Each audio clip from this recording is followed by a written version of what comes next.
Hello friends, welcome to my KD home tuition. KD home টিউশনের পক্ষ থেকে সবাইকে স্বাগত জানিয়ে শুরু করছি আজকের ভিডিও। দেখো, আজ আমরা ক্লাস 6-এর ভূগোল সাজেশন 2024 বা ক্লাস 6-এর জিওগ্রাফি সাজেশন পার্ট 2। এর আগে আমরা পার্ট 1-এ 4টি চ্যাপ্টার সম্পর্কে আলোচনা করেছি। আজ আমরা পার্ট 2-এ 2টি চ্যাপ্টার সম্পর্কে আলোচনা করব। দেখো, প্রথম চ্যাপ্টার হচ্ছে ভারতের সাধারণ পরিচয়। এই চ্যাপ্টার থেকে 1 নম্বরের একটি কোশ্চেন আসবে। দেখো, কোশ্চেন বলছে ভারত পৃথিবীর বৃহত্তম ড্যাশ দেশ, তা হচ্ছে গণতান্ত্রিক দেশ। তাহলে ভারত পৃথিবীর বৃহত্তম গণতান্ত্রিক দেশ। ধরে দেখো, আমাদের দেশ ভারত ড্যাশ মহাদেশে অবস্থিত, এশিয়া মহাদেশে অবস্থিত। দেখো, ভারতের অবস্থান এশিয়ার ড্যাশ কত দক্ষিণে। তারপর দেখো, চারটা মূল মধ্য রেখার পূর্বে অবস্থান করায় ভারত ড্যাশ গোলার্ধে রয়েছে। কোন গোলার্ধে? পূর্ব গোলার্ধে রয়েছে। তারপর দেখো, ভারতের দক্ষিণে ড্যাশ মহাসাগর অবস্থিত, তা হচ্ছে ভারত। দেখো, 3 দিক জলভাগ দ্বারা বেষ্টিত স্থলভাগকে ড্যাশ বলে, তা হচ্ছে উপদ্বীপ বলে। প্রত্যেকটা কোশ্চেন কিন্তু দেখো তোমাদের পাঠ্য বইয়ের পৃষ্ঠা নম্বর 65, প্রত্যেকটা কোশ্চেন কিন্তু গুরুত্বপূর্ণ, তোমাদের বই থেকে নেওয়া। তারপর দেখো, 7টা ভারতকে উত্তর দক্ষিণে বিভক্ত করেছে ড্যাশ কর্কটক্রান্তি রেখা। তারপর দেখো, ভারতকে পূর্ব পশ্চিমে ভাগ করেছে ড্যাশ দ্রাঘিমা রেখা, তা হচ্ছে 80 ডিগ্রি পূর্বকোণে। তারপর 9টা ভারতের মূল ভূখণ্ডের দক্ষিণতম বিন্দু ড্যাশ, তা হচ্ছে কন্যাকুমারিকা। ভারতের দক্ষিণতম স্থলবিন্দু হচ্ছে ড্যাশ, তা হচ্ছে ইন্দিরা পয়েন্ট। বিবেকানন্দ রক অবস্থিত তামিলনাড়ুর ড্যাশে, তা হচ্ছে কোথায়? কন্যাকুমারিকা। তারপর দেখো, 12টা ভারতের ড্যাশটি কেন্দ্রশাসিত অঞ্চল রয়েছে, তা হচ্ছে কটি? 9টি কেন্দ্রশাসিত অঞ্চল রয়েছে। তারপরে দেখো, ভারতের সংবিধানের স্বীকৃত ভাষা কটি? 22টি। তারপরে দেখো, ক্ষেত্রফলের বিচারে ভারতের বৃহত্তম রাজ্য রাজস্থান। তারপরে দেখো, ভারতের জনবহুল রাজ্য হচ্ছে কি? রাজস্থান। ভারতের জনবহুল রাজ্য হচ্ছে উত্তরপ্রদেশ, ঠিক আছে। তারপর দেখো, জনসংখ্যার বিচারে ভারতের স্থান পৃথিবীতে দ্বিতীয়। তারপরে দেখো, ভারতের সাক্ষরতার হার দেখো 74.4%। তারপরে দেখো, জনসংখ্যার বিচারে বর্তমানে ভারতের বৃহত্তম শহর মুম্বাই। ভারতের উত্তরের একটি প্রতিবেশী দেশ হচ্ছে কি? চীন। ভারতের পূর্ব সীমান্তে একটি প্রতিবেশী দেশ হচ্ছে কি? বাংলাদেশ। তারপর দেখো, মালয়ালম হলো ভারতের একটি ড্যাশ স্বীকৃত ভাষা, সংবিধান স্বীকৃত ভাষা। তারপর দেখো, তোমার ভারতের রাজধানী কি? নিউ দিল্লি। তারপর দেখো, ভারতের প্রায় মাঝখান দিয়ে প্রসারিত কল্পিত সমঅক্ষ রেখার নাম হচ্ছে কি রেখা? কর্কটক্রান্তি রেখা। তারপর দেখো, ভারতের এই আয়তনে পৃথিবীতে ভারতের স্থান কত? 7ম। মহারাষ্ট্রের রাজধানীর নাম কি? মুম্বাই। ভারত ও শ্রীলঙ্কার ড্যাশ প্রণালী দ্বারা বিচ্ছিন্ন, পক প্রণালী দ্বারা। তারপর দেখো, অন্ধ্রপ্রদেশ ও তেলেঙ্গানা রাজ্যের রাজধানী হলো কি? ড্যাশনগর, হায়দ্রাবাদ। তারপর ভারতের দক্ষিণে অবস্থিত একটি প্রতিবেশী দেশ কি? শ্রীলঙ্কা। তারপরটা দেখো, পশ্চিমবঙ্গে ভারতের যে প্রতিবেশী দেশের সীমানা স্পর্শ করেছে তা হচ্ছে ড্যাশ বাংলাদেশ। তারপর দেখো, তাজমহল ড্যাশে অবস্থিত, তাজমহল আগ্রাতে অবস্থিত। তারপরে দেখো, ভারতের বিশ্ব প্রাকৃতিক ঐতিহ্য স্থানগুলির মধ্যে পশ্চিমবঙ্গের ড্যাশতম, মানে ড্যাশ অন্যতম সুন্দরবন, ঠিক আছে। তো দেখো, সুন্দরবনের জাতীয় বনাঞ্চল ভারতের ড্যাশ রাজ্যে অবস্থিত? পশ্চিমবঙ্গে। তারপরে দেখো, লাদাখের লে শীতল মরুভূমিটি ভারতের কোন রাজ্যে অবস্থিত? জম্মু কাশ্মীরে। তারপর দেখো, উড়িষ্যা, বর্তমানে উড়িষ্যা রাজ্যের রাজধানীর নাম হচ্ছে ভুবনেশ্বর। এবার দেখো এই চ্যাপ্টার থেকে তোমাদের 3 নম্বরের একটি কোশ্চেন আসে। দেখো, চীনের সঙ্গে ভারতের কোন কোন রাজ্যের সীমানা স্পর্শ করে আছে? দেখো 3 নম্বরের কিন্তু কোশ্চেন একটা আসে, খুব ইম্পর্টেন্ট কোশ্চেন। দেখো, চীনের সাথে ভারতের হিমাচল প্রদেশ, উত্তরাখণ্ড, সিকিম, অরুণাচল প্রদেশ রাজ্য এবং লাদাখ, জম্মু কাশ্মীর কেন্দ্রশাসিত অঞ্চলগুলি স্পর্শ করেছে। তারপর দেখো, ভারতের কেন্দ্রশাসিত অঞ্চলগুলির নাম এবং তাদের রাজধানীর নাম এবং প্রধান ভাষার নাম সম্পর্কে তালিকা তৈরি করো। এখানে দেখো, ভারতের যেসব অঞ্চলগুলি প্রশাসনিক কার্যকলাপ বা ক্রিয়াকলাপ দ্বারা কেন্দ্র দ্বারা পরিচালিত হয়, সেই সমস্ত অঞ্চলে কেন্দ্রশাসিত অঞ্চল। বর্তমানে 9টি কেন্দ্রশাসিত অঞ্চল। এগুলির ভাষা দেখো, কেন্দ্রশাসিত অঞ্চল, রাজধানী আর প্রধান ভাষা। আন্দামান নিকোবর দ্বীপপুঞ্জ, এর রাজধানী হচ্ছে পোর্ট ব্লেয়ার, এর হিন্দি ভাষা নিকোবরি ভাষা। চণ্ডীগড় রাজধানী। দাদরা ও নগর হাভেলি হচ্ছে সিল ভাষা। দমন হচ্ছে দমন ভাষা। নিউ দিল্লির হচ্ছে নিউ দিল্লি রাজধানী। লাক্ষাদ্বীপের কাভারাত্রি রাজধানী। পুদুচেরির কিন্তু তামিলনাড়ু তেলেঙ্গু ভাষা। জম্মু কাশ্মীরের রাজধানী হচ্ছে শ্রীনগর, উর্দু ভাষা চলে। লাদাখের লেহ আর ভুটে ভাষা। এগুলি হচ্ছে প্রধান ভাষা, ঠিক আছে। পরে দেখো, উপদ্বীপ কাকে বলে? স্টার কিন্তু দেখো, ঝাড়গ্রাম স্কুলে এসেছিল। তারপর দেখো সংজ্ঞা, দেখো 3 দিক জলভাগ দ্বারা বেষ্টিত স্থলভাগটিকে উপদ্বীপ বলে।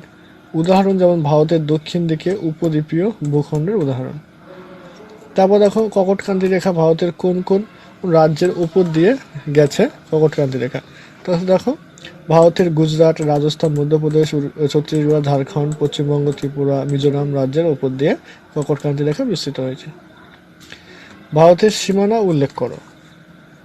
ভারতের চারিদিকে কি কি আছে? বার্টিকা লেখো ভারতের চতুর্সীমা। এখানে দেখো, ভারতের রাজ্যে মানচিত্র দেখা যাবে। দেখো, এক একটা উত্তর পশ্চিমে আছে পাকিস্তান, আফগানিস্তান এবং উত্তরে আছে চীন, নেপাল, ভুটান এবং পূর্বে আছে মায়ানমার, বাংলাদেশ এবং বঙ্গোপসাগর। চারে পশ্চিমবঙ্গে আছে আরব সাগর এবং দক্ষিণে ভারত সাগর, শ্রীলঙ্কা, মালদ্বীপ। দেখো 10টা পরেরটা দেখো, ভারতের সংবিধানে স্বীকৃত ভাষাগুলি কি কি? ভারতের সংবিধানে স্বীকৃত ভাষাগুলো হচ্ছে হিন্দি, বাংলা আর তেলেগু। আরও 22টি ভাষা আছে, তোমরা আরও জেনে নিও। তারপর দেখো, পরবর্তী ভারতের ভূপ্রকৃতি ও নদ নদী, এই চ্যাপ্টার থেকে তোমাদের 1 নম্বর এবং 5 নম্বরের একটি কোশ্চেন আসে। তোমাদের 1 নম্বর এই সব শর্টগুলো মুখস্থ করলে তোমরা 1 নম্বরের কমন পেয়ে যাবে। দেখো, অনেকগুলি পর্বতের সারিবদ্ধভাবে অবস্থান এখানে ড্যাশ নামে পরিচিত। কি? পর্বত শ্রেণী নামে পরিচিত। বলছে হিমালয়ের সর্বোচ্চ শৃঙ্গ ড্যাশ। হিমালয়ের সর্বোচ্চ শৃঙ্গ হচ্ছে মাউন্ট এভারেস্ট। বলছে কি? সিয়াচেন ভারতের দীর্ঘতম হিমবাহ। কি? সিয়াচেন। তারপর পৃথিবীর উচ্চতম পর্বতশৃঙ্গ হচ্ছে মাউন্ট এভারেস্ট। বলছে কারাকোরাম পর্বত ড্যাশ ভারতের উচ্চতম পর্বতশৃঙ্গ, গডাইন অস্টিন। তারপর দেখো, পৃথিবীর দ্বিতীয় উচ্চতম পর্বতশৃঙ্গ হচ্ছে গডাইন অস্টিন কেটু। ওকে। পৃথিবীর তৃতীয় উচ্চতম পর্বতশৃঙ্গ কাঞ্চনজঙ্ঘা। পৃথিবীর তৃতীয় উচ্চতম পর্বতশৃঙ্গ কাঞ্চনজঙ্ঘা আর দ্বিতীয় হচ্ছে কি? গডাইন অস্টিন কেটু। দেখো, ভারতে অবস্থিত হিমালয়ের সর্বোচ্চ পর্বতশৃঙ্গ হচ্ছে কাঞ্চনজঙ্ঘা। মেঘালয় গারো হলে নীলগিরি, তামিলনাড়ু। বলছে কি? নাথুলা হলো একটি ড্যাশ গিরিপথ। গডাইন অস্টিন ড্যাশ পর্বতশ্রেণীর অংশ, কারাকোরাম পর্বতশ্রেণীর অংশ। কোনো পর্বতের চূড়াকে ড্যাশ বলে? পর্বত শৃঙ্গ বলে। দুটি পর্বতের মাঝের নিচু অংশকে কি বলে? উপত্যকা। দুটি পর্বতের মাঝের সংকীর্ণ প্রাকৃতিক পথকে গিরিপথ নামে পরিচিত। দেখো, মাউন্ট এভারেস্টের উচ্চতা 8,848 মিটার। তারপরে শিবালিক ও হিমাচল হিমালয়ের মাঝের সংকীর্ণ উপত্যকাকে দুন নামে পরিচিত। দেখো, ভারতের প্রধান নদী হচ্ছে গঙ্গা। তারপর দেখো, উত্তর ভারতের সমভূমি অঞ্চলের প্রধান নদী গঙ্গা। তারপর দেখো, ড্যাশ মানে মেঘালয় রাজ্য রয়েছে গারো, খাসি, জয়ন্তী পাহাড়। তারপর দেখো, পশ্চিমঘাট পর্বতমালা ও আরব সাগরের মধ্যবর্তী অংশ পশ্চিম উপকূল নামে পরিচিত। তারপরে গঙ্গা নদীর মোহনায় বঙ্গোপসাগর। তো ব্রহ্মপুত্র নদী অরুণাচল প্রদেশ রাজ্যের মধ্য দিয়ে ভারতে প্রবেশ করেছে। তো তবে দেখো ব্রহ্মপুত্র নদের তীরে গড়ে উঠেছে গুয়াহাটি। ব্রহ্মপুত্র নদের একটি উপনদী হচ্ছে সুবনশিরি। হ্যাঁ, ইটানগর শহরটি গড়ে উঠেছে ব্রহ্মপুত্র নদীর তীরে। গঙ্গার প্রধান উপনদী হচ্ছে যমুনা। গঙ্গার প্রধান শাখা নদী হচ্ছে পদ্ম। তারপর দেখো এলাহাবাদ শহরের কাছে গঙ্গা নদী তার উপনদী যমুনার সাথে মিলিত হয়েছে। পৃথিবীর তারপর দেখো পৃথিবীর বৃহত্তম বদ্বীপ বা সমভূমির নাম হচ্ছে গঙ্গা ব্রহ্মপুত্র বদ্বীপ সমভূমি। তারপর দেখো ভারত ড্যাশ মাতৃক দেশ, ভারত নদী মাতৃক দেশ। সিন্ধু নদের দৈর্ঘ্য কত? বলছে 29, মানে 2900। বলছে বিতস্তা নদীর উপনদীর নাম হচ্ছে সিন্ধু। বলছে লেহ শহরটি সিন্ধু নদীর প্রবাহ পথে গড়ে উঠেছে। শ্রীনগর বিতস্তা নদীর প্রবাহ পথে গড়ে উঠেছে। পাঞ্জাব শব্দটির উৎপত্তি হয়েছে 5টি উপনদীর নাম থেকে। তো ভারতের মাজুলি দ্বীপটি পৃথিবীর বৃহত্তম নদের মধ্যবর্তী। তবে দেখো পশ্চিমঘাট পর্বতের উত্তর ভাগের নাম হচ্ছে সাহাদ্রি। দাক্ষিণাত্য মালভূমির সর্বোচ্চ শৃঙ্গের নাম আনাইমুদি। সাতপুরা পাহাড়টি ড্যাশ মালভূমি অঞ্চলে অবস্থিত উপদ্বীপীয়। তারপরে ভারতের পূর্ব উপকূলের একটি শ্রেণী বিভাগ হলো করমণ্ডল উপকূল। উপদ্বীপীয় মালভূমির পূর্ব দিকে রয়েছে পূর্বঘাট পর্বতমালা। ভারতের বৃহত্তম মরু অঞ্চল ড্যাশ নামে পরিচিত থর। জজিলা হলো একটি কি গিরিপথের নাম। ভারতের একটি উল্লেখযোগ্য অন্তর্বাহিনী নদী হচ্ছে লুনি। তারপর দেখো তাপ্তি হলো খাম্বাত উপসাগরে পড়েছে। নর্মদা পড়েছে খাম্বাত উপসাগরে মিশেছে। ভারতের থর মরুভূমি রাজস্থান রাজ্যে অবস্থিত। মালাবার উপকূলে উপহ্রদগুলিকে কয়াল বলে। ভারতের বৃহত্তম উপহ্রদ চিল্কা। তারপর দেখো চারদিক জলভাগ দ্বারা বিশিষ্ট ভূভাগকে দ্বীপ বলে। অনেকগুলি ছোট ছোট দ্বীপকে একসঙ্গে দ্বীপপুঞ্জ বলে। এবার দেখো তোমাদের 5 নম্বরের যে কোশ্চেনগুলো ইম্পর্টেন্ট ভিআইপি, সেই কোশ্চেনগুলো দেখো তোমরা পরীক্ষায় এগুলো থেকে কমন পেয়ে যাবে। তারপর দেখো ভারতের উপকূলীয় সমভূমি অঞ্চলের সংক্ষেপে পরিচয় দাও।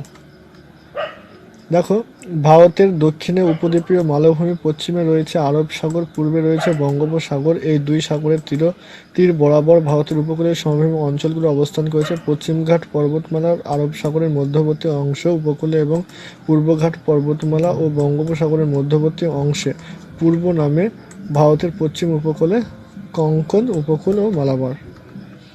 তারপর দেখো গোদাবরী নদীকে ভারতের দক্ষিণ ভারতের গঙ্গা বলা হয় কেন? ভেরি ভেরি কিন্তু কোশ্চেন ইম্পর্টেন্ট। তারপর দেখো গোদাবরী নদীকে দক্ষিণ ভারতের গঙ্গা বলা হয় কারণ দীর্ঘতম নদী।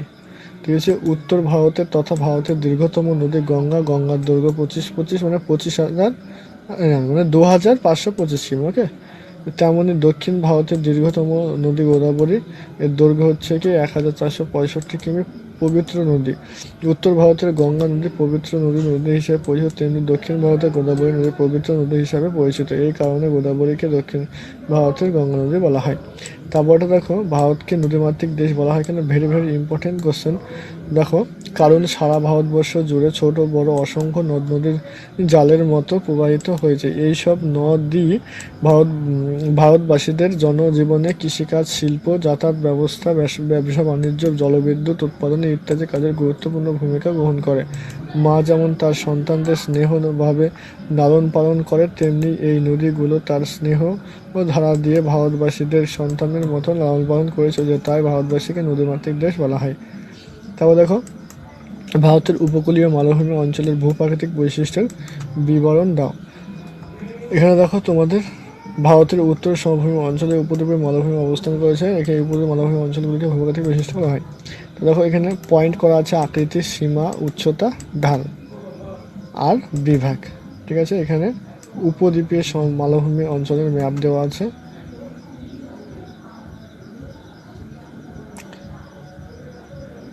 এখানে দেখো সিন্ধু নদের প্রবাহপথ সম্পর্কে বিবরণ দেয়। ভেরি ভেরি স্টার সিন্ধু নদের প্রবাহপথ। সিন্ধু দীর্ঘ সিন্ধু নদের মোট দৈর্ঘ্য হচ্ছে কি 2900 কিমি। তার উপর দিয়ে প্রবাহিত হয়েছে 709 কিমি। তিব্বতের মানস সরোবরের নিকট কৈলাস পর্বতের একটি হিমবাহ থেকে সিন্ধু নদের উদ্ভূত হয়েছে। তারপর দেখো গতিপথ, সিন্ধু নদের উৎস থেকে পশ্চিমে প্রবাহিত হয়ে প্রবেশ করেছে এবং ভারতে প্রবেশ করে লাদাখ ও জম্মু কাশ্মীরের উপর দিয়ে প্রবাহিত হয়ে পাকিস্তানে প্রবেশ করেছে। এবং দেখো পাকিস্তানের এই নদীর শতদ্রু বিপাশে ইরাবিত চন্দ্রভাগা রুদ্রস্থান উপনদীগুলি থেকে সাধারণ নদী হয়েছে। তারপরে মোহনা, সিন্ধু নদে পাকিস্তানের দক্ষিণ পশ্চিমে প্রভাবিত হয়েছে, আরব সাগরে মিশেছে এবং উপনদী সিন্ধু নদের উপনদীগুলি বিতস্তা, ঝিলাম, চন্দ্রভাগা, ইরাবতী, শতদ্রু বিপাশা নদীর। তবে নদীর তীরবর্তী শহর সিন্ধু নদের ধারে লেহ, বিতস্তার ধারে শ্রীনগর, শতদ্রু নদীর ধারে ফিরোজপুর, বিপাশা নদীর মানালি প্রভৃতি সিন্ধু নদের তীরে গড়ে উঠেছে এই শহর। তবে দেখো গঙ্গা নদীর প্রবাহ পথের বিবরণ দাও, অথবা ভারতের প্রধান নদী গঙ্গা সম্পর্কে জানা লেখো। প্রত্যেকটা প্রশ্ন কিন্তু গুরুত্বপূর্ণ। দেখো ভারতবর্ষের দীর্ঘতম নদী হচ্ছে গঙ্গা। গঙ্গার দৈর্ঘ্য হচ্ছে 2525 কিমি। হিমালয়ে গঙ্গোত্রী হিমবাহের গোমুখ তুষার গুহা থেকে গঙ্গা নদীর উৎপত্তি হয়েছে। গঙ্গা নদীর উৎপত্তি উৎসের কাছে ভাগীরথী নামে প্রভাবিত হয়েছে এবং দুই প্রবাহিত পথে গঙ্গা নামে উত্তরপ্রদেশের এলাহাবাদ কাছে উপনদী যমুনার সাথে মিলিত হয়েছে এবং এই মিলিত প্রবাহ পশ্চিমবঙ্গের মুর্শিদাবাদের ধুলিয়ানার কাছে গঙ্গা নদী, পদ্মা এবং ভাগীরথী হুগলি এই দুটি শাখায় ভাগ হয়ে প্রভাবিত হয়েছে এবং তারা দেখো গঙ্গার প্রধান শাখাটি পূর্বে পদ্মা নদী নামে বাংলাদেশে প্রভাবিত হয়েছে। তারপরে দেখো দেখো এইটাও একটা ভেরি ভেরি ইম্পর্টেন্ট একটা কোশ্চেন। কি বলছে যে ভারতের ভূপ্রাকৃতিক শ্রেণীবিন্যাস করো, ভারতের উত্তর পার্বত্য অঞ্চলের সম্পর্কে বিবরণ দাও। বা ভূপ্রাকৃতিক বৈচিত্র্য অনুসারে ভারতকে কয়টি ভাগে ভাগ করা হয়, যে কোনো একটি ভাগের সম্পর্কে আলোচনা করো। যেমন দেখো ভূপ্রাকৃতিক বৈচিত্র্য অনুসারে 5টি ভাগে ভাগ করা যায়। 1 উত্তরের পার্বত্য অঞ্চল, 2 উত্তরের নদী গঠিত সমভূমি অঞ্চল, 3 উপদ্বীপীয় মালভূমি অঞ্চল, 4 পশ্চিমের মরু অঞ্চল এবং 5 পূর্ব কুলের সমভূমি অঞ্চল, দ্বীপপুঞ্জ। এখানে দেখো ম্যাপ। এবার আমরা আলোচনা করবো কি ভারতের উত্তরের পার্বত্য অঞ্চল। দেখো যে ভারতের একেবারে উত্তরে রয়েছে উত্তরের পার্বত্য অঞ্চল। ভারতের উত্তর পশ্চিমে জম্মু কাশ্মীর থেকে শুরু করে উত্তর পশ্চিমে অরুণাচল প্রদেশে বিস্তৃত এই অঞ্চলের আকার অনেকটাই ধনুকের মতো। এখানকার প্রধান পর্বতশ্রেণী হলো হিমালয় এবং কারাকোরাম। কারাকোরাম গড়াই নাস্টিন বা কেটু হলো ভারতের উচ্চতম 8611 মিটার পর্বতশৃঙ্গ। তো ভারতের উচ্চতম পর্বতশৃঙ্গ হচ্ছে গড়াই নাস্টিন কেটু। ওকে, বলছি এই পার্বত্য অঞ্চলের সিয়াচেন ভারতের দীর্ঘতম, গঙ্গোত্রী গঙ্গা নদীর উৎস, যমুনা নদীর উৎস, জম্মু তিস্তা নদীর উৎস, হিমবাহ এবং বানিহাল, জজিলা, নাথুলি ইত্যাদি গিরিপথে অবস্থিত। হিমালয়ের কথাটির অর্থ বরফের গৃহ। উত্তর থেকে দক্ষিণে হিমালয়ের পর্বতের 3টি সমান্তরাল পর্বতশ্রেণী দেখা যায়, হিমাদ্রি, হিমাচল আর শিবালিক। এখানে দেখো হিমাদ্রি হচ্ছে এটি হিমালয়ের একেবারে উত্তর ভাগের পর্বতশ্রেণী। এর উচ্চতা সব থেকে বেশি 6000। এখানে পৃথিবীর উচ্চতম পর্বতশৃঙ্গ মাউন্ট এভারেস্ট। মাউন্ট এভারেস্টের উচ্চতা 8848 মিটার। ভারত নেপাল সীমান্তে অবস্থিত কাঞ্চনজঙ্ঘা 8598 মিটার, পৃথিবীর 3য় উচ্চতম পর্বতশৃঙ্গ। এছাড়া মাকালিউ, ধবলগিরি, অন্নপূর্ণা শৃঙ্গগুলি হিমালয়ের এই অংশে অবস্থিত। দেখো এটা মাউন্ট এভারেস্ট আর কাঞ্চনজঙ্ঘা। এটা মাউন্ট এভারেস্টের ছবি আর এটা কি কাঞ্চনজঙ্ঘা।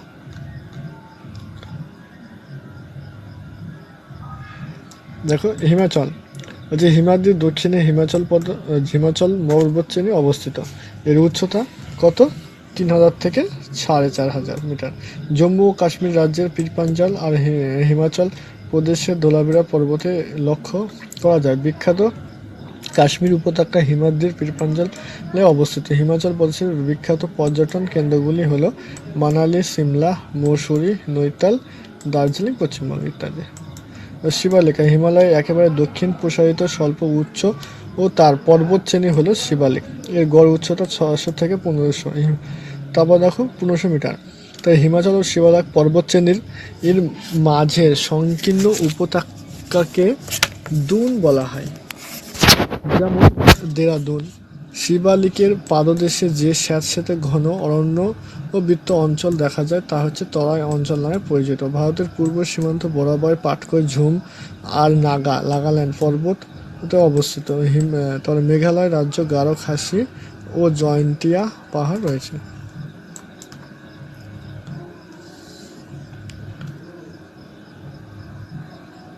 দেখো আমাদের আজকের পর্ব এখানে শেষ করছি। আমাদের ভিডিওটি কেমন হলো তোমরা অবশ্যই কমেন্ট করে জানাও।